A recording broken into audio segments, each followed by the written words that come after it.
బాధపడుతూ ఉన్నామేమో, అమ్మాయ ఒంటరిగా ఏడుస్తూ ఉన్నామేమో, కన్నీళ్లు కారుస్తూ ఉన్నామేమో, ఇదిగో ఒంటరిగా ఉన్న నోవాహుతో దేవుడు నడుచున్నట్లుగా ఒంటరిగా ఎవ్వరేమో దేవుని పాదాలను పట్టుకొని గోచాడిన యాకోబును జ్ఞాపకం చేసుకో.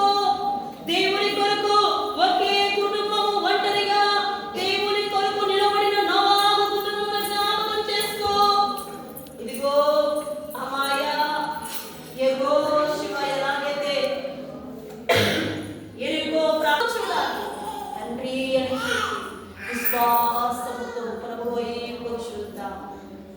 దావీదు వలె ఇక ఎవరి సహాయము నాకు దొరకదు, వరదలాంటి శ్రమలు నా మీదకి వచ్చాయి, ఓ రాజుకు ఎవరి సహాయము అవసరం లేదు, కానీ రాత్రి వేళ ప్రభు సముఖములోనికి వెళ్ళిపోయి ఒంటరి పిచ్చుకను నేను, ఇంటి మీద ఉన్న ఒంటరి పిచ్చుకను నేను, ఏ ఆధారము నాకు లేదు ప్రభువా అని చెప్పి ప్రార్థన చేయక ఆ యొక్క వేళ